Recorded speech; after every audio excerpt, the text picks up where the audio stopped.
사랑하는 행복한 교회 성도 여러분, 이 영상을 보시는 하나님 나라의 귀한 자녀 여러분, 오늘은 2022년 5월 15일 거룩한 주일입니다.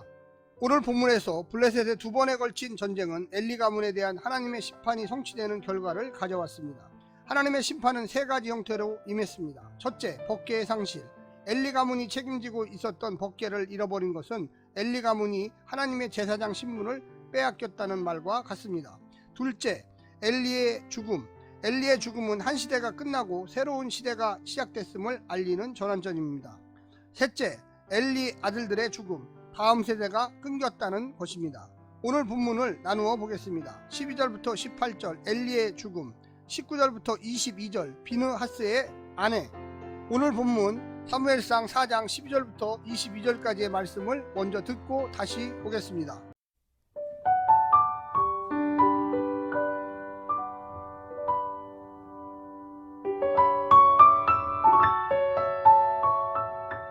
당일에 어떤 베냐민 사람이 진영에서 달려나와 자기의 옷을 찢고 자기의 머리에 티끌을 덮어쓰고 실로에 이르니라.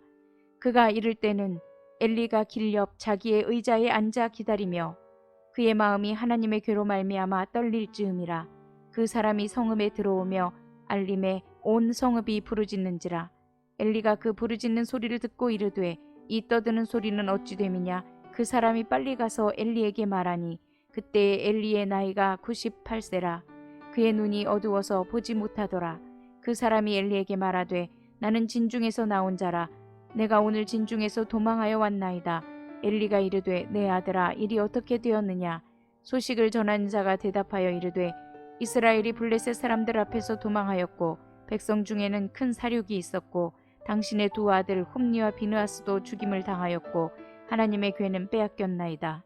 하나님의 궤를 말할 때에 엘리가 자기 의자에서 뒤로 넘어져 문 곁에서 목이 부러져 죽었으니 나이가 많고 비대한 까닭이라. 그가 이스라엘의 사사가 된 지 40년이었더라. 그의 며느리인 비느하스의 아내가 임신하여 해산 때가 가까웠더니 하나님의 궤를 빼앗긴 것과 그의 시아버지와 남편이 죽은 소식을 듣고 갑자기 아파서 몸을 굽으려 해산하고 죽어갈 때에 곁에 서 있던 여인들이 그에게 이르되 두려워하지 말라. 네가 아들을 낳았다 하되 그가 대답하지도 아니하며 관념하지도 아니하고 이르기를 영광이 이스라엘에서 떠났다 하고 아이 이름을 이가봇이라 하였으니 하나님의 궤가 빼앗겼고 그의 시아버지와 남편이 죽었기 때문이며 또 이르기를 하나님의 궤를 빼앗겼으므로 영광이 이스라엘에서 떠났다 하였더라.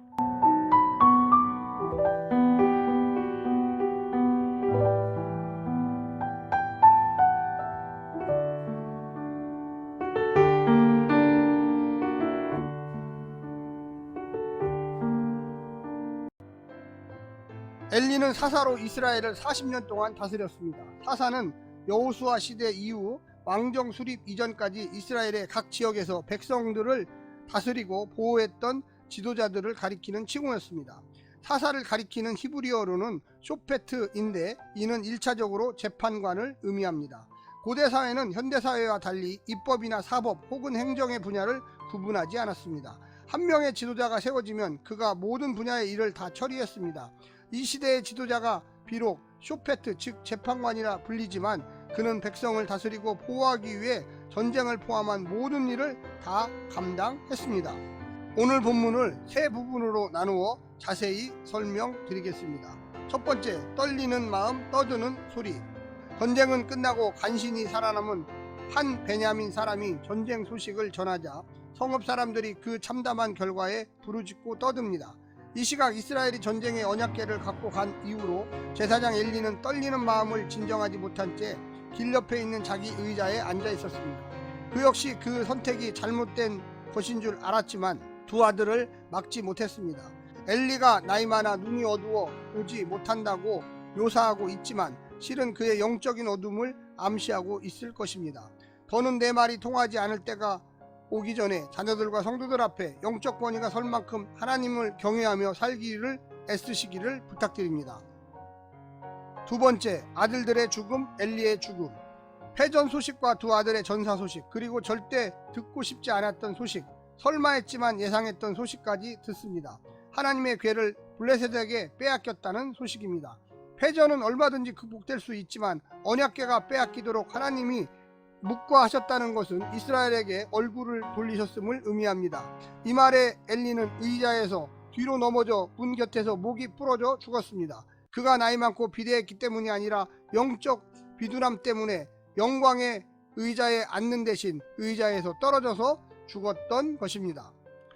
마지막 세 번째는 영광이 떠나고 며느리도 떠나다. 임신한 비나스의 아내도 패전과 남편의 전사 소식, 시아버지의 사망 소식을 한꺼번에 듣게 됩니다. 아이는 간신히 낳았지만 본인은 죽었습니다. 이 모든 사건은 하나님의 영광이 이스라엘을 떠난 것을 의미한다는 것도 알았기에 아들의 이름을 이가봇이라 짓습니다.